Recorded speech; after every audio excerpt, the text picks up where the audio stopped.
आपका स्वागत है अपने YouTube channel education point with Saurabh में। मैं सौरभ आज एक नई वीडियो सामान्य अध्ययन जो एसएससी जीडी के लिए एक बुक रोजगार विद अंकित सर जो चैनल चलाते हैं उनकी ही बुक है। उसमें से हमने इतिहास के जो क्वेश्चन हैं जो प्रीवियस ईयर में आ चुके हैं वो हमने इस वीडियो में लिए हैं।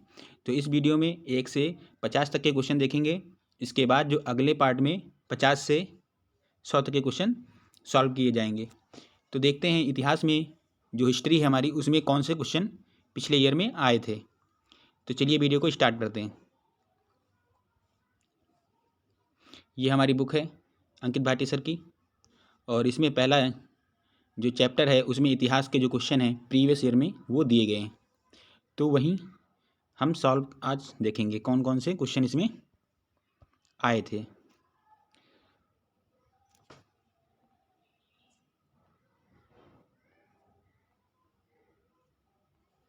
पहला क्वेश्चन दिया गया है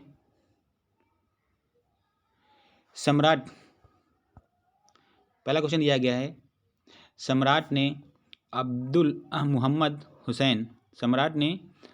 हुसैन अल कातिब कश्मीरी को उनकी सुंदर लिखावट के लिए जरी कलम जो हमारे एक नाम था जरी कलम की उपाधि किसे दी गई थी। तो ये अल कातिब कश्मीरी थे। कौन थे? मोहम्मद हुसैन अल कातिब कश्मीरी। और इस किसने दिया था? अकबर ने दिया था।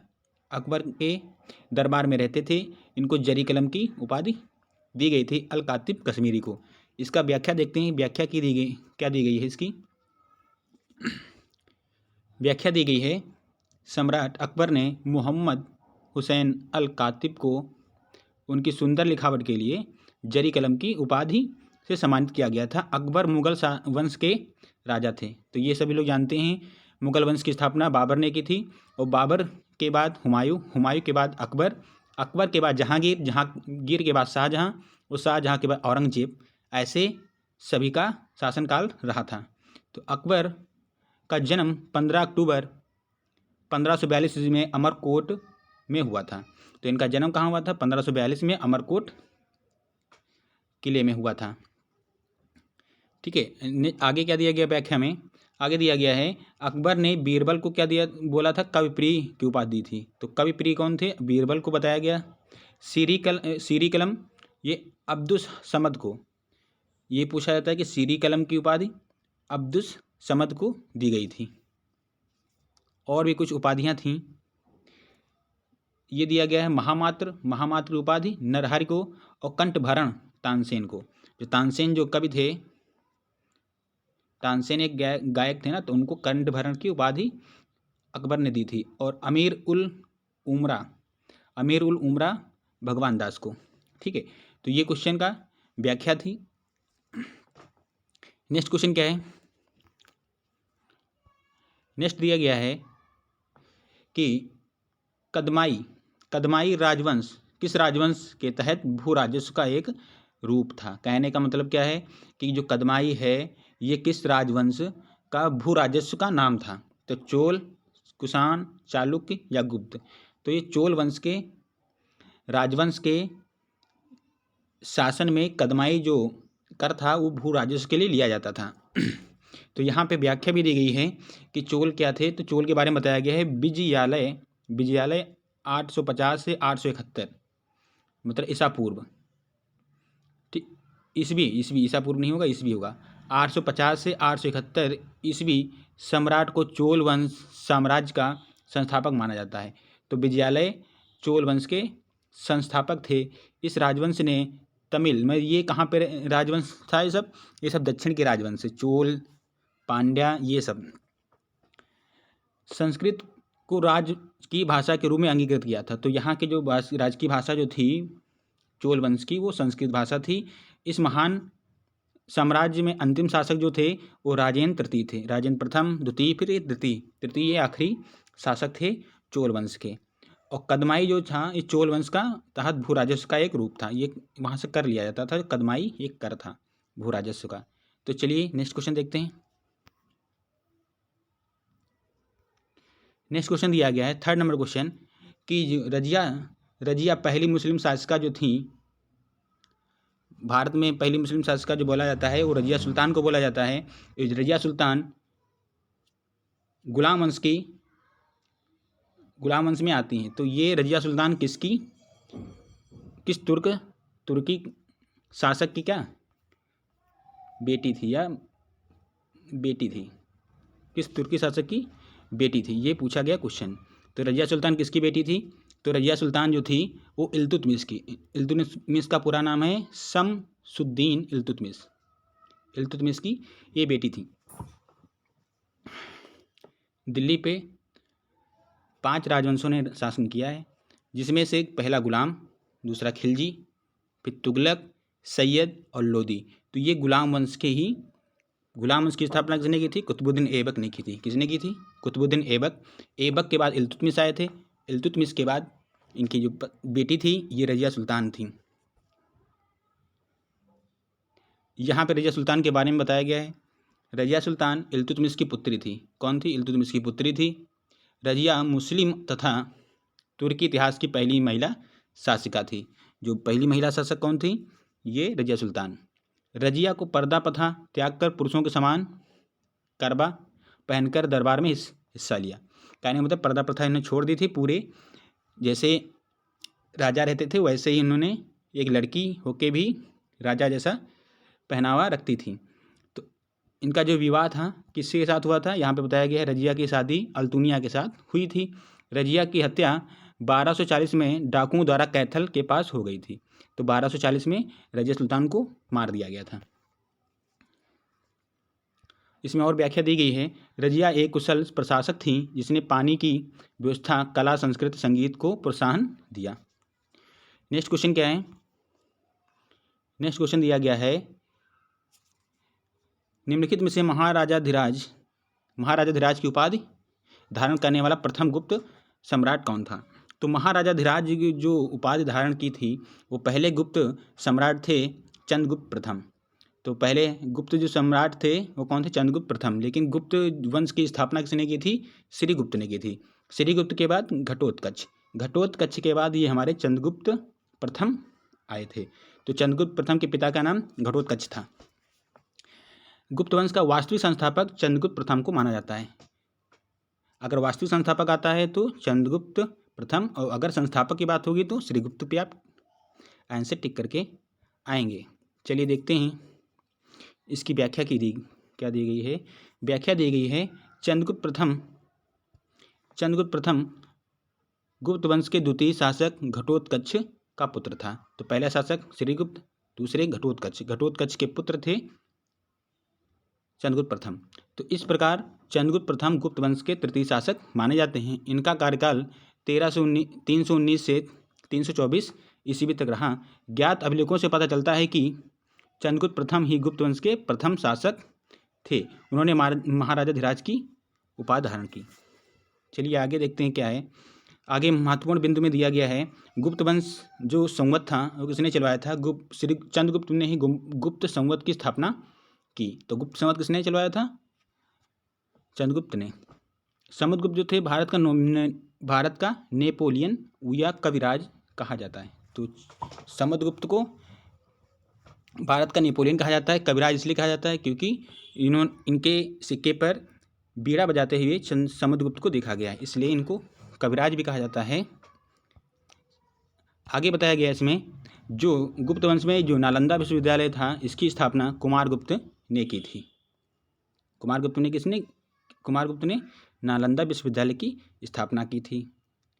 आगे बताया गया, कालिदास और धन्वंतरी चंद्रगुप्त जो सेकंड थे उनके दरबार में रहते थे।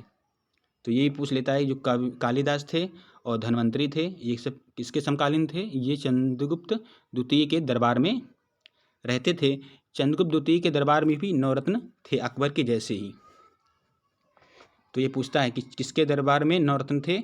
चंद्रगुप्त द्वितीय के। और अकबर के भी दरबार में नवरत्न थे। शिवाजी के दरबार में अष्टदिग्गज कवि थे। तो इसमें पूछता है कि शिवाजी के दरबार में अष्टदिग्गज कवि थे, तो ये भी ध्यान रखना है। चलिए नेक्स्ट क्वेश्चन देखते हैं। नेक्स्ट क्वेश्चन नंबर 5 में दिया गया है बोध गया, जो बोध गया है एक महत्वपूर्ण बौद्ध तीर्थ स्थल क्यों है। ये क्वेश्चन शिफ्ट फर्स्ट में आया है 30 नवंबर 2021 को पेपर हुआ था। ऑप्शन क्या दिया गया है, यह गौतम बुद्ध का जन्म हुआ था, यहाँ पे गौतम बुद्ध का जन्म हुआ था, ये भी सही। गौतम बुद्ध का जन्म यहाँ तो नहीं हुआ था बोध गया में, ये नहीं हो सकता है, गलत है। यहाँ गौतम बुद्ध को ज्ञान प्राप्त हुआ था, बोध गया में ज्ञान प्राप्त हुआ, तो ये सही है, ये आपका करेक्ट है। बाकी गौतम बुद्ध ने ज्ञान प्राप्त करने के बाद यहाँ पे पहला उपदेश दिया, ये गलत है, पहला उपदेश यहाँ पे नहीं दिया था। यहाँ पे गौतम बुद्ध को महापरिनिर्वाण, ये भी गलत है। तो देखते हैं यहाँ पे जो ऑप्शन नंबर सही हो जाएगा बी, जो गौतम बुद्ध को ज्ञान प्राप्त हुआ था बोध गया में। व्याख्या क्या दी गई इसकी, व्याख्या दी गई बोध गया में गौतम बुद्ध को ज्ञान की प्राप्त हुई थी। इनका जन्म 563 ईसा पूर्व इक्ष्वाकु क्षत्रिय शाक्य कुल के राजा शुद्धोधन के घर पर हुआ था। तो ये पूछता है कि इनके पिता का क्या नाम था, तो शुद्धोधन था, और ये किस कुल के थे, शाक्य कुल के थे, शाक्य कुल के। तो ये भी ध्यान रखना, क्षत्रिय के शाक्य। इनकी माता का नाम महामाया था। इनका निधन बुद्ध के जन्म के 7 दिन बाद हुआ था। अब चलो देखते हैं इसका महत्वपूर्ण जन्म कहाँ पे, लुम्बिनी हुआ था। लुम्बिनी कहाँ है, नेपाल में। लुम्बिनी नेपाल में है, वहाँ पे इनका जन्म हुआ था। पिता का नाम शुद्धोधन था, जो शाक्य कुल के थे। माता महामाया देवी। प्रथम उपदेश सारनाथ में दिया था, सारनाथ वाराणसी में है, यूपी में। भाषा क्या थी इनकी, पाली में उन्होंने उपदेश दिया था। सर्वाधिक उपदेश श्रावस्ती में दिए। तो ये पूछता है कि सर्वाधिक उपदेश कहाँ पे दिए, श्रावस्ती में, और प्रथम उपदेश सारनाथ में। और लास्ट है महापरिनिर्वाण, ये कुशीनगर में इनकी मृत्यु हो गई थी। चलिए देखते हैं नेक्स्ट क्वेश्चन दिया गया 6 नंबर। तंजावुर का राजराजेश्वर मंदिर, तंजावुर में एक राजराजेश्वर मंदिर है, किस देवता को समर्पित है। तो ये देवता भगवान शिव को समर्पित है। तो बाकी देखते हैं इसका व्याख्या क्या है। तंजावुर का राजराजेश्वर मंदिर बृहदेश्वर मंदिर भी इसको कहा जाता है। कौन सा, बृहदेश्वर मंदिर, जो कि राज प्रथम ने 1000 ईस्वी में करवाया था। यह मंदिर द्रविड़ शिल्प कला में उत्तम कृत है। तो किस शिल्प में बना हुआ, द्रविड़ शैली में बना हुआ है। यह तमिलनाडु राज्य में स्थित है। यह भगवान शिव को समर्पित है। तो ये पूछता है कि कौन सा मंदिर शिव को समर्पित है, तो बृहदेश्वर मंदिर है। राजराज प्रथम ने इसका निर्माण करवाया था, जो तंजावुर का है राजराजेश्वर मंदिर, तमिलनाडु राज्य में पड़ता है। चलिए देखते हैं और भी नेक्स्ट कुछ। यहाँ पे विरूपाक्ष मंदिर हम्पी में है, ये भगवान शिव को है, शिव का ये भी है, और शिव में ये शिव का ये भी है। मीनाक्षी मंदिर जो है ये शिव पार्वती दोनों का है। मीनाक्षी मंदिर मदुरई तमिलनाडु में है। पद्मान स्वामी मंदिर तिरुवनंतपुरम, ये भगवान विष्णु को है समर्पित। और लिंगराज मंदिर जो उड़ीसा में भुवनेश्वर में है, उड़ीसा में, ये जो है भगवान शिव को है। तो भगवान शिव का ये भी मंदिर है, लिंगराज मंदिर। चलिए देखते हैं 7 नंबर क्वेश्चन दिया गया है कि मुगल सम्राट बाबर के बारे में निम्नलिखित में कौन सा कथन गलत है। बाबर के लिए कौन सा कथन गलत है। यह दिया गया है, जब वह शासन पर बैठा तो वह उसकी उम्र 18 वर्ष थी। ये तो गलत है। नेक्स्ट क्या दिया गया इसका,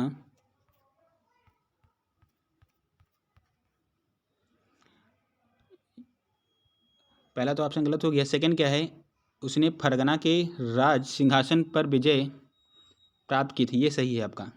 उसने 1494 में राज सिंहासन पर प्राप्त किया, ये भी सही है। 1494 में उन्हें सिंहासन पर बैठा था।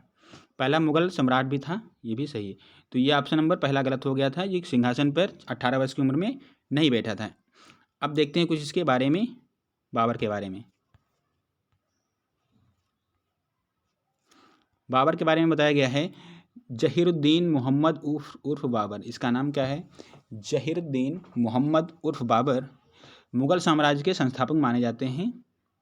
मुगल साम्राज्य की स्थापना किसने की थी? मुगल साम्राज्य की, तो ये भी हमारे बाबर थे। ये प्रथम शासक था। इसका जन्म मध्य एशिया के वर्तमान उज्बेकिस्तान में हुआ था। इसमें जो उज्बेकिस्तान है वहाँ पे इनका जन्म हुआ था। 1504 में काबुल को जीतकर बादशाह की उपाधि धारण की थी। चलिए देखते हैं कुछ इसके महत्वपूर्ण पॉइंट क्या हैं, महत्वपूर्ण बिंदु दिए गए हैं इसमें। मुबैयान नामक पदशैली का जन्मदाता, तो कौन सी पदशैली? मुबैयान नामक। बाबर ने सर्वप्रथम तुगलमा युद्ध नीति का प्रयोग किया था। तुगलमा युद्ध नीति का प्रयोग करने से ही बाबर ने सभी युद्ध जीते थे। बाबर ने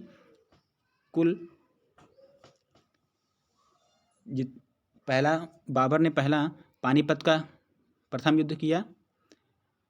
दूसरा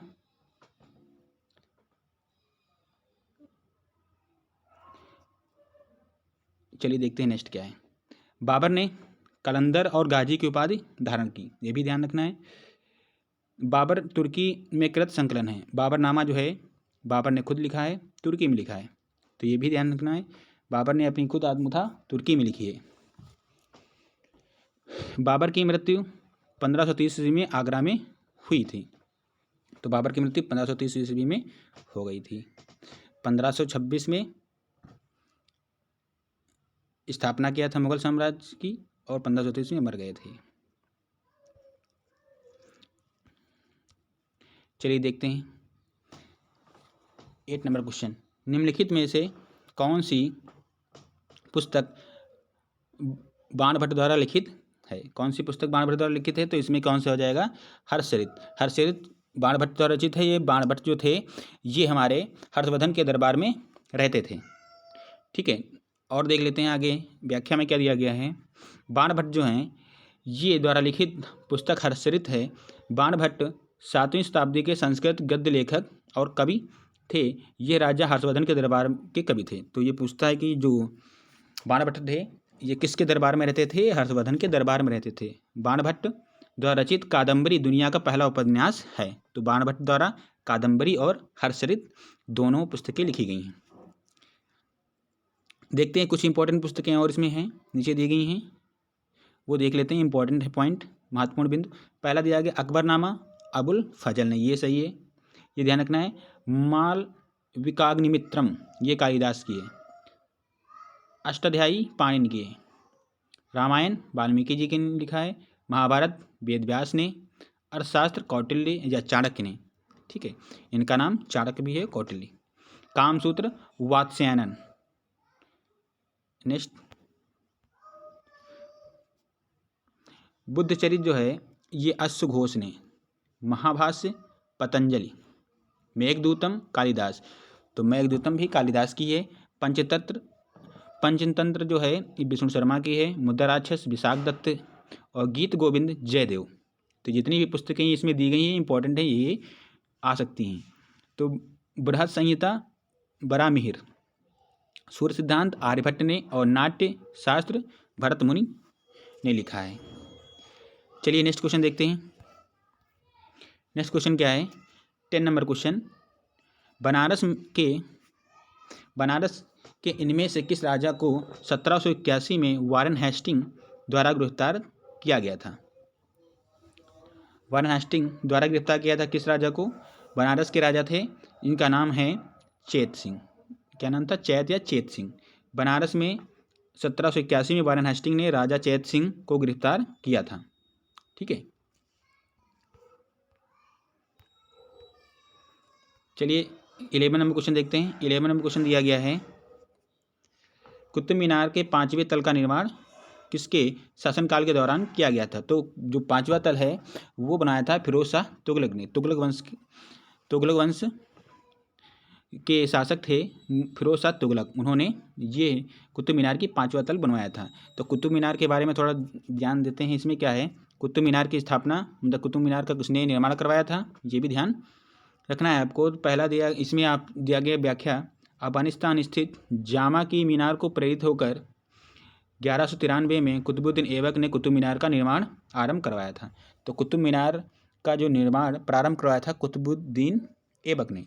किंतु वह केवल उनके आधार का ही निर्माण करा पाए थे, क्योंकि उनका एक ही मंजिल बन गया था, एक ही मंजिला, और इनकी मृत्यु हो गई थी। तो इसके बाद इल्तुतमिश ने अपने 3 मंजिलों का की ओर बढ़ाया था। तो पूरे 4 मंजिल हो गए थे, 3 मंजिल इल्तुतमिश ने बनवाया। इसके बाद जो 5वां मंजिल था, अंतिम मंजिल, ये फिरोज शाह तुगलक ने करवाया। तो ये भी ध्यान देना है। चलिए देखते हैं कुछ महत्वपूर्ण बिंदु। महत्वपूर्ण बिंदु में क्या दिया गया है कि जो ताजमहल है इसका निर्माण शाहजहाँ ने करवाया है, ये सभी लोग जानते हैं, आगरा में है। लाल किला जो है ये दिल्ली में है, ये भी शाहजहाँ ने निर्माण करवाया है। फतेहपुर सीकरी जो कि आगरा में आता है, ये अकबर ने निर्माण कराया। अजंता की गुफाएं जो महाराष्ट्र में हैं, ये गुप्त काल के शासकों ने निर्माण करवाया। और हवा महल जो जयपुर में है, ये इंपॉर्टेंट है, सवाई प्रताप सिंह ने। और लास्ट में कोणार्क मंदिर पुरी में है, जगन्नाथपुरी जो है कोणार्क का सूर्य मंदिर, ये राजा नरसिंह देव प्रथम ने करवाया था। तो ये जितने भी महत्वपूर्ण बिंदु है ध्यान रखना है आपको। चलिए देखते हैं 12 नंबर क्वेश्चन।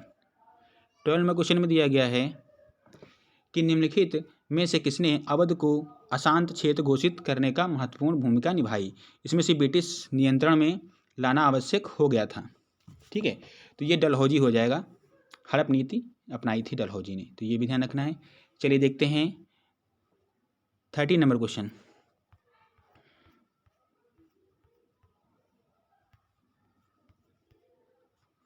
13 नंबर क्वेश्चन में क्या दिया गया है कि 1865 में निम्नलिखित में से किसने बॉम्बे का पहला नगर आयुक्त नियुक्त किया गया। ये सारे क्वेश्चन प्रीवियस ईयर में आए हुए हैं, ये बहुत ही इंपॉर्टेंट क्वेश्चन है, तो ये ध्यान रखना है आपको। 15 नंबर क्वेश्चन दिया गया है 1865 में निम्नलिखित में से किसने बॉम्बे का प्रथम या पहला नगर आयुक्त नियुक्त किया गया। तो पहला नगर आयुक्त 1865 में आर्थर क्राफर्ड को नियुक्त किया था, पहला नगर आयुक्त। तो ये भी ध्यान रखना है। चलिए देखते हैं महत्वपूर्ण बिंदु में क्या दिया गया है। महत्वपूर्ण बिंदु में दिया गया भारत में सर्वप्रथम 1687 में मद्रास में नगर निगम का गठन हुआ था। तो मद्रास में सबसे पहले नगर निगम का गठन हुआ था 1687 में, फिर 1726 में कलकत्ता और बॉम्बे नगर निगम का गठन हुआ। तो सबसे पहले नगर निगम 1687 में मद्रास में। चलिए देखते हैं 14 नंबर क्वेश्चन क्या दिया गया है।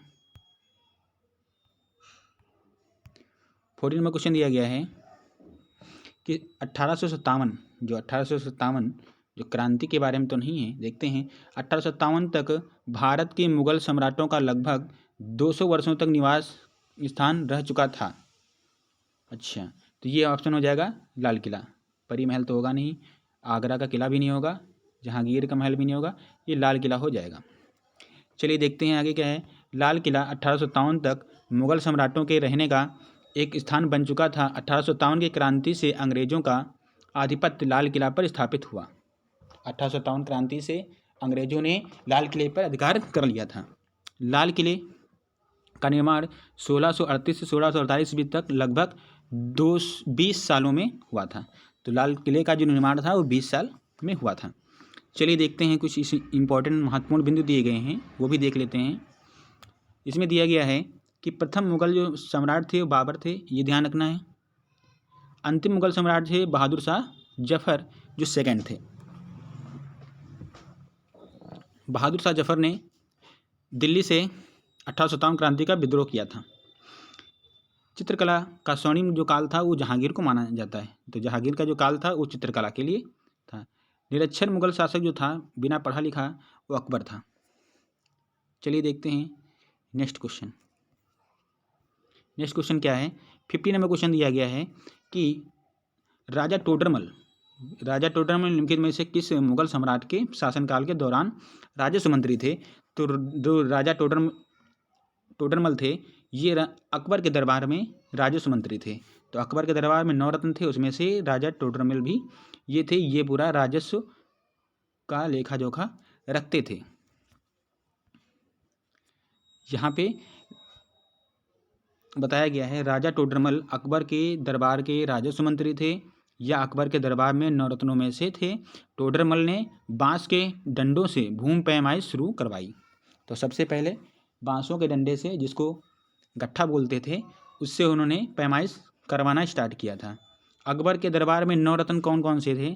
सबसे पहले है बीरबल, फिर तानसेन, अबुल फजल, फैजी, राजा मान सिंह, टोडरमल, मुल्ला दो प्याजा, फ़कीर अजुद्दीन और लास्ट में थे मोहम्मद अब्दुल रहीम खाने खाना। ठीक है, ये इतने लोग थे, पूरे नवरत्न थे। चलिए देखते हैं नेक्स्ट क्वेश्चन। ये भी क्वेश्चन सब प्रीवियस में आए हुए क्वेश्चन है।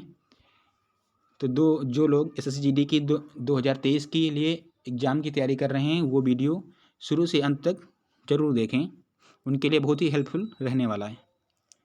क्वेश्चन नंबर 16 क्या दिया गया है? मीर जाफ़र को वर्ष में पुनः बंगाल के नवाब के रूप में प्रतिष्ठित किया गया। तो मीर जाफ़र को कब फिर से बनाया गया था?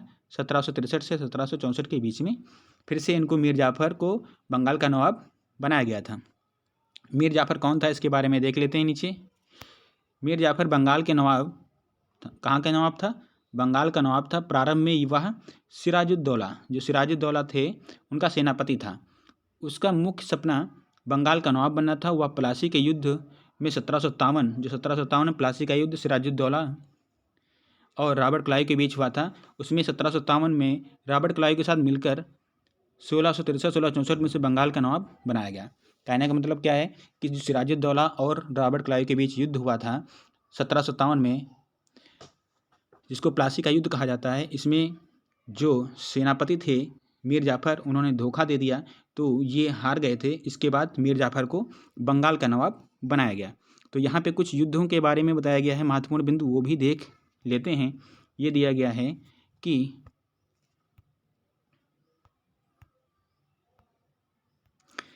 प्लासी का युद्ध हुआ था 1757 में सिराजुद्दौला और रॉबर्ट क्लाइव के बीच, अंग्रेज था रॉबर्ट क्लाइव। ये दिया गया है पानीपत का तीसरा युद्ध 1761 में हुआ है। 1761 में अहमद शाह अब्दाली और मराठाओं के बीच हुआ था 1761 में। तो ये भी ध्यान रखना है। पानीपत के 3 युद्ध हुए हैं, पानीपत का प्रथम युद्ध, द्वितीय युद्ध और तृतीय युद्ध। खालसा पंथ की स्थापना 1699 में। अमृतसर की संधि जो हुई थी 1809 में। सती प्रथा पर रोक 1829 में विलियम बेंटिक ने ना, ये भी ध्यान रखना है, लॉर्ड विलियम बेंटिक नाम था उनका, अंग्रेज वायसराय, और राजा राम मोहन राय के सहयोग से हुआ था 1829 में। चलिए देखते हैं प्रथम स्वतंत्रता संग्राम, जिसको बोला जाता है 1857 की क्रांति, जिसको बोला सिपाही विद्रोह बोला जाता है, ये प्रथम स्वतंत्रता संग्राम भी कहा जाता है। भारत सरकार अधिनियम 1935 में आया था। भारतीय राष्ट्रीय कांग्रेस की स्थापना 1885 में ओयो ह्यूम ने की थी। तो ये भी ध्यान रखना है, भारतीय राष्ट्रीय कांग्रेस की स्थापना 1885 में ओयो ह्यूम ने। बाकी भारतीय राष्ट्रीय कांग्रेस में जितने भी अधिवेशन हुए हैं वो भी आपको ध्यान से पढ़ लेना है। लास्ट में दिया गया बंगाल विभाजन 1905 में हुआ था, लॉर्ड कर्जन के समय में हुआ था। ये भी आपको ध्यान रखना है। बंगाल विभाजन 1905 में, रद्द कब हुआ था? 1911 में। चलिए देखते हैं आगे क्वेश्चन। 70 नंबर क्वेश्चन दिया गया है कि निम्नलिखित में से कौन इब्राहिम लोदी को पराजित करने के बाद पहला मुगल सम्राट बना? तो इब्राहिम लोदी को पराजित करने के बाद पहला मुगल सम्राट कौन बना था? तो ये बाबर बना था, क्योंकि लोदी वंश के अंतिम शासक इब्राहिम लोदी, उनको हराया था बाबर ने 1526 में पानीपत के प्रथम युद्ध में। कब हराया था? 1526 में पानीपत का प्रथम युद्ध, पानीपत का प्रथम युद्ध हुआ था, उसी में बाबर ने हराया था और बाबर ने मुगल साम्राज्य की स्थापना की थी 1526 से। चलिए नेक्स्ट क्वेश्चन देखते हैं।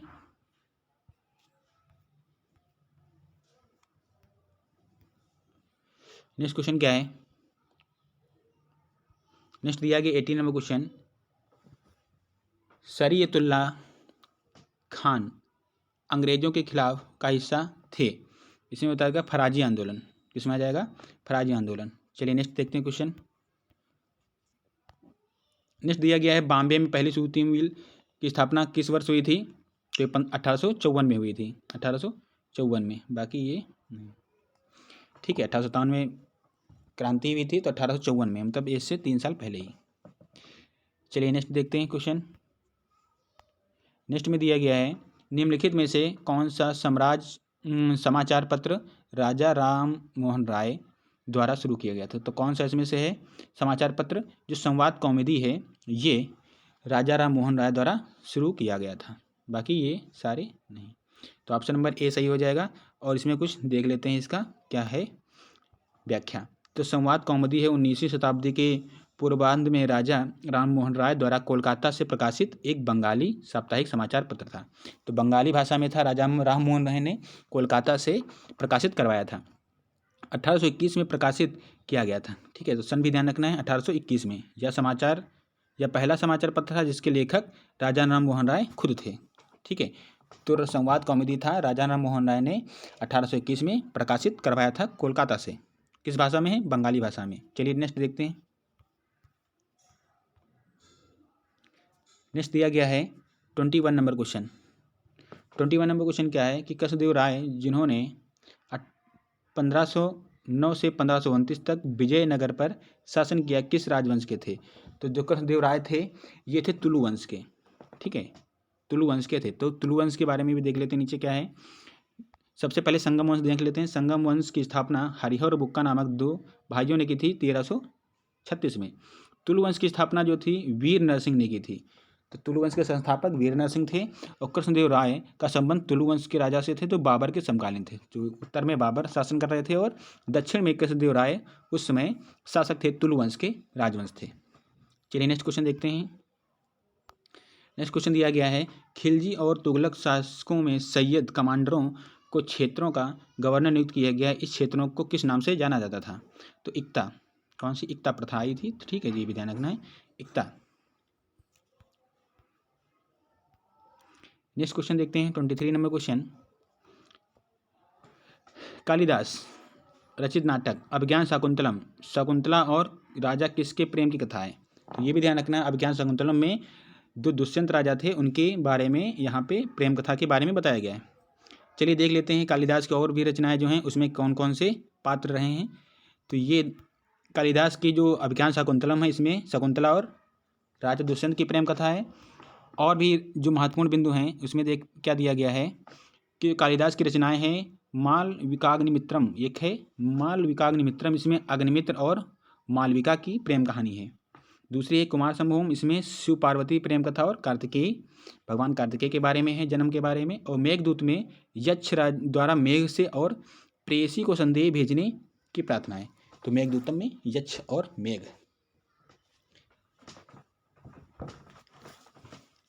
चलिए देखते हैं नेक्स्ट क्वेश्चन।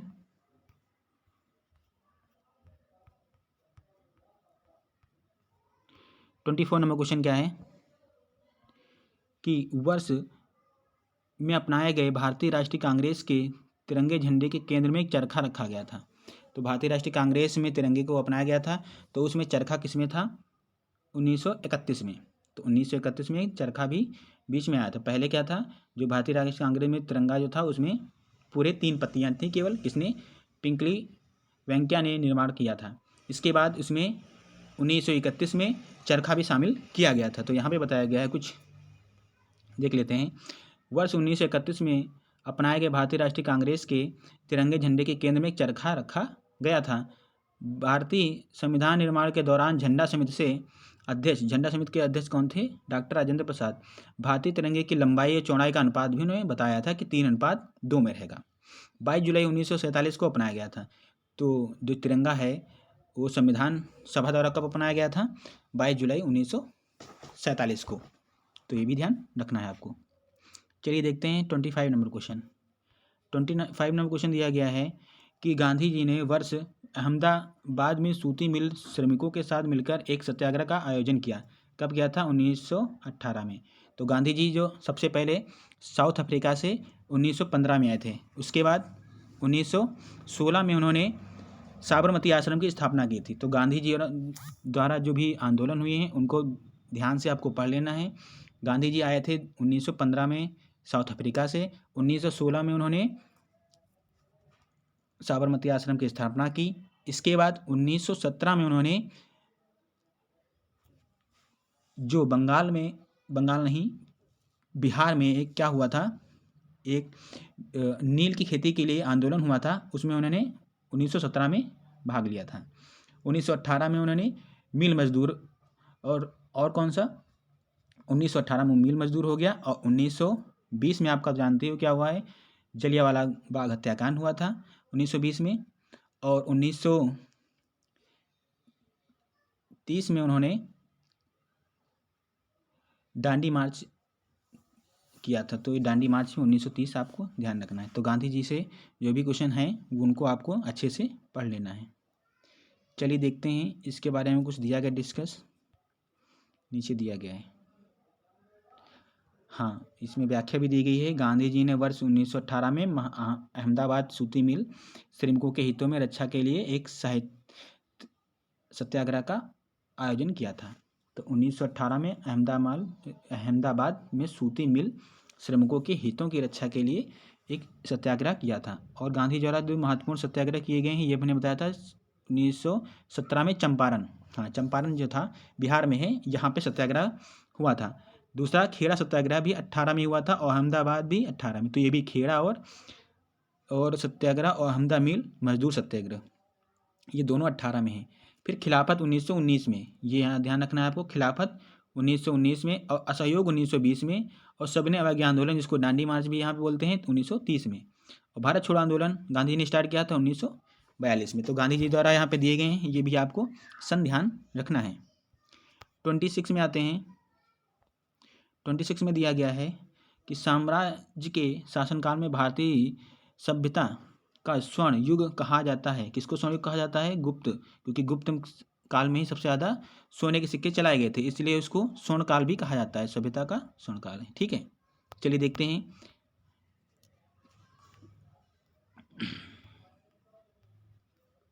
27 नंबर क्वेश्चन दिया गया है कि दक्षिण के चोल शासकों के प्रभाव का काल था। क्या प्रभाव का काल था? यहाँ पे ऑप्शन दिए गए हैं 19वीं शताब्दी, 19वीं शताब्दी, 9वीं शताब्दी ईसवी सन, या 19वीं शताब्दी के ईसवी पूर्व, या 9वीं शताब्दी के ईसवी पूर्व। तो 9वीं शताब्दी का ईसवी पूर्व था। चलिए देखते हैं नेक्स्ट क्वेश्चन। राजा मान सिंह तोमर ने पर शासन किया था। तो राजा जो मान सिंह तोमर थे कहाँ पे शासन किया था? ये ग्वालियर पे शासन किया था, बीकानेर जैसलमेर ये सब मैसूर नहीं है। तो राजा मान सिंह तोमर कौन थे? यहाँ पे तोमर वंश के राजपूत थे। उन्होंने 1486 में सिंहासन प्राप्त किया था। और यहाँ पे दिए गए नीचे महत्वपूर्ण बिंदु। मैसूर के शासक कौन थे? ये जानते हो, हैदर अली और टीपू सुल्तान, दो लोग थे। बीकानेर में राय सिंह थे। चलिए 29 नंबर क्वेश्चन देखते हैं। 29 नंबर क्वेश्चन दिया, सैयद अहमद खान द्वारा अलीगढ़ आंदोलन की शुरुआत निम्न में से किस वर्ष की गई थी? तो 1875 में। कब की गई थी? 1875 में। 1875 में की गई थी सैयद अहमद खान द्वारा अलीगढ़ की। सर सैयद अहमद खान जो थे उन्होंने अलीगढ़ आंदोलन की शुरुआत की थी 1875 में। तो यहाँ पे कुछ दिया गया है, ये भी ध्यान रखना है। महत्वपूर्ण बिंदु में मुस्लिम लीग की स्थापना 1906 में हुई थी, और खिलाफत आंदोलन 1919 में, और खुदाई खिदमतगार 1930 में। इसको लाल टोपी भी कहा जाता है, खुदाई खिदमतगार। खान अब्दुल गफ्फार खान इसके हेड थे, खुदाई खिदमतगार के। चलो देखते हैं आगे। खान अब्दुल गफ्फार खान निम्नलिखित में किस क्षेत्र के पुरस्तून नेता थे? तो ये कहाँ के थे? उत्तर पश्चिम सीमा प्रांत के थे, उत्तर पश्चिम सीमा प्रांत के। तो इनको सीमांत गांधी भी कहा जाता है, यहाँ पे व्याख्या में दिया गया है। जो हमारे खान अब्दुल गफ्फार खान थे इनको सीमांत गांधी भी कहा जाता है। इन्होंने सन 1930 में खुदाई खिदमतगार नाम से संगठन की स्थापना की थी। अभी बताया जिसको लाल टोपी बोला जाता था, खुदाई खिदमतगार की स्थापना खान बहादुर खान ने की थी। ये कहाँ थे? उत्तर पश्चिम सीमांत प्रांत के नेता थे।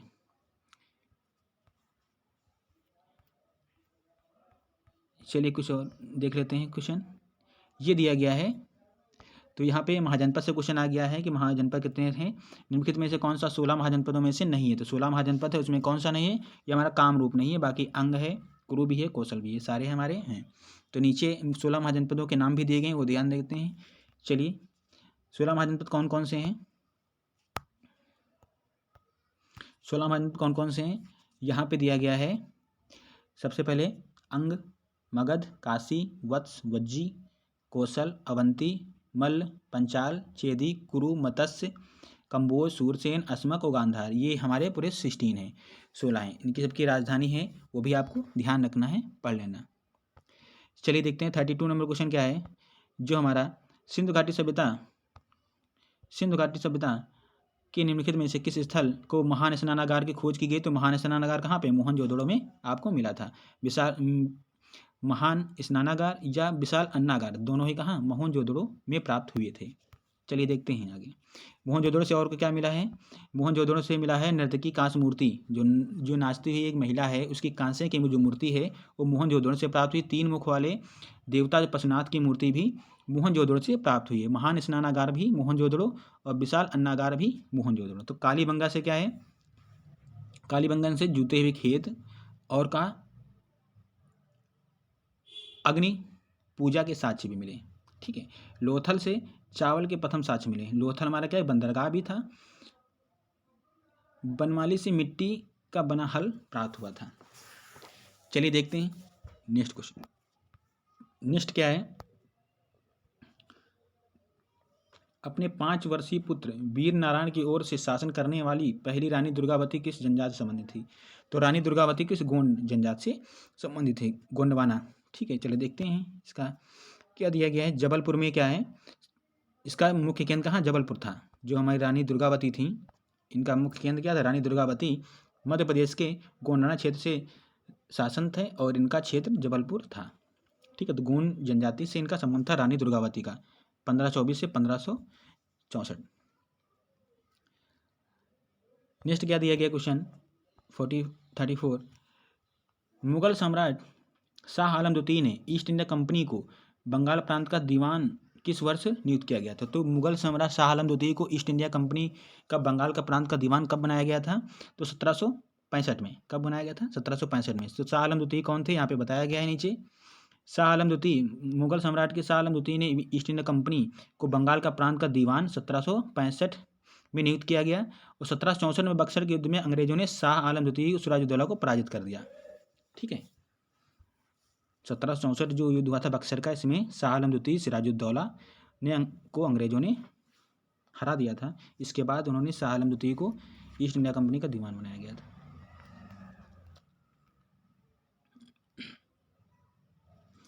चलिए देखते हैं अगला क्वेश्चन दिया गया है 35 नंबर। बाबर ने निम्नलिखित में किस वर्ष दिल्ली के सुल्तान को हराकर दिल्ली का पर आगरा पर कब्जा किया था? दिल्ली और आगरा पर। तो कहने का मतलब क्या? बाबर ने दिल्ली के सुल्तान कौन से थे? इब्राहिम लोदी को हराया। तो 1526 में उन्होंने शासन कर लिया दिल्ली और आगरा पे। तो ये हो गया ऑप्शन नंबर 1526। पानीपत का प्रथम युद्ध में हराया था। यहाँ पे बताया गया है बाबर के जो 4 हमारे युद्ध हैं उनको ध्यान रखना है। तो पानीपत का जो प्रथम युद्ध था वो 1526 में हुआ था इब्राहिम लोदी और बाबर के मध्य। इसमें बाबर की जीत हुई थी। दूसरा क्या है? खानवा का युद्ध। खानवा का 1526 में, सॉरी 1526 नहीं 1527, 26 में तो पानीपत का प्रथम हुआ। खानवा का द्वितीय युद्ध जो खानवा का प्रथम युद्ध जो हुआ था, खानवा का जो युद्ध हुआ था वो 1527 में राणा सांगा के बीच हुआ था और इसमें भी बाबर की जीत हुई थी। चंदेरी का युद्ध हुआ था मेदिनी राय के बीच और बाबर के मध्य, ये भी बाबर ने जीता था। और लास्ट में हुआ था घाघरा का युद्ध जो अफगान के बीच हुआ था, अफगान और बाबर के बीच। इसमें भी बाबर की विजय हुई थी।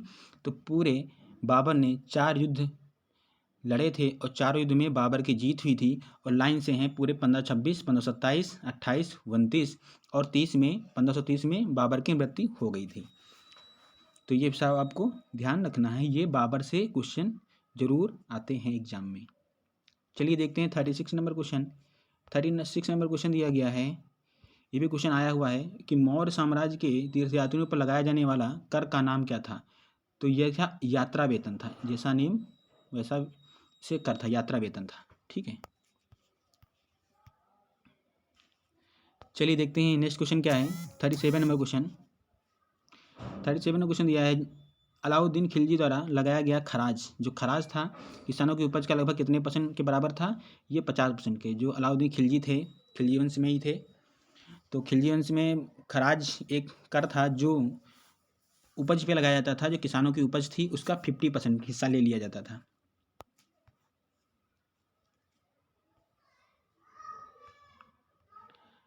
चलिए वीडियो यहीं पे इसको समाप्त करते हैं और नेक्स्ट पार्ट में अगले क्वेश्चन देखे जाएंगे। Thank you. अगर वीडियो आपको अच्छा लग रहा है तो वीडियो को लाइक कर दें और चैनल को सब्सक्राइब कर लें। धन्यवाद।